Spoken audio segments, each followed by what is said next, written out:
उत्तराखंड के बहुचर्चित जिला पंचायत अध्यक्ष चुनाव व अपहरण प्रकरण को लेकर कांग्रेस विधायकों ने विधानसभा के बाहर विरोध प्रदर्शन किया। इस दौरान कांग्रेस विधायकों ने हाथों में तख्तियां लेकर इस प्रकरण को लेकर नारेबाजी की। इस दौरान नेता प्रतिपक्ष यशपाल आर्य ने सरकार पर निशाना साधते हुए कहा कि सरकार के इस कृत्य से देश में उत्तराखंड की छवि धूमिल हुई है। उन्होंने कहा कि वे इस मुद्दे को सदन में उठाएंगे। कांग्रेस ने पंचायत चुनाव में हुई धांधली को लेकर नैनीताल के डीएम एसपी को बर्खास्त करने की मांग की। वहीं कैबिनेट मंत्री सौरभ बहुगुणा ने कहा कि सरकार विपक्ष के हर सवाल का जवाब देने के लिए तैयार है, लेकिन विपक्ष सरकार का कोई भी जवाब ना सुनने की धरना लेकर सदन में आता है। नैनीताल जिला पंचायत के चुनाव में जो कृत्य हुआ है, जो कुकृत्य हुआ है, उससे प्रदेश की छवि खराब हुई है, प्रदेश की को शर्मसार किया है। और जो हमें आशंका थी कि भारतीय जनता पार्टी किसी हद तक जा सकती है सरकार, वो देखने को मिला है।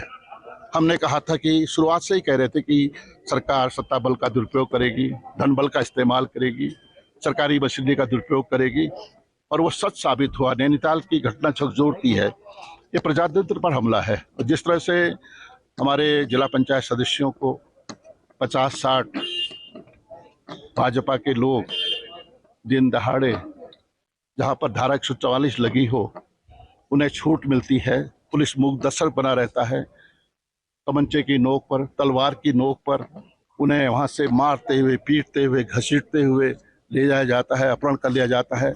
हमारे हल्द्वानी के विधायक सुमित्र देश हों या हमारे उपनेता प्रतिपक्ष भुवन कापरी जी हों, संजीव आर्य जी हों, इन पर हमला होता है, हमारे साथ धक्का मुक्की होती है। ये घटनाएं कभी इस प्रदेश में शांत प्रदेश में हम इसकी कल्पना भी नहीं कर सकते थे। इस मामले को 310 के अंतर्गत आज सदन में उठाएंगे, और यही नहीं, हम सड़कों पर लगातार इनके जो कुकृत्य है, जिनको जिस तरह की इनकी अराजकता पैदा की है, जिससे जो तानाशाही का रवैया अपनाया है, उसको जनता के सामने, जनता की अदालत में ले जाना चाहिए। सरकार हमेशा तैयार होती है, लगातार मंत्री है वो, चाहे हमारे संसदीय कार्य मंत्री हो, हम सबकी कोशिश यही रहती है कि जो विपक्ष के मुद्दे हैं उनका कहीं ना कहीं स्पष्ट रूप से जवाब दिया जा सके।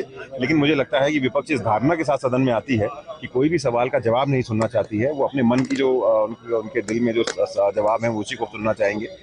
मैं सिर्फ माननीय अध्यक्ष जी से आज ये भी निवेदन करूंगा, और मैं हर बार ये देखता हूँ सदन में हो रहा है कि हम पे तो आरोप लगाया जाता है कि हम तैयारी के साथ नहीं आते, लेकिन जो झूठे तथ्य सरकार के सामने विपक्ष पेश करता है उसके ऊपर भी कार्रवाई होनी चाहिए।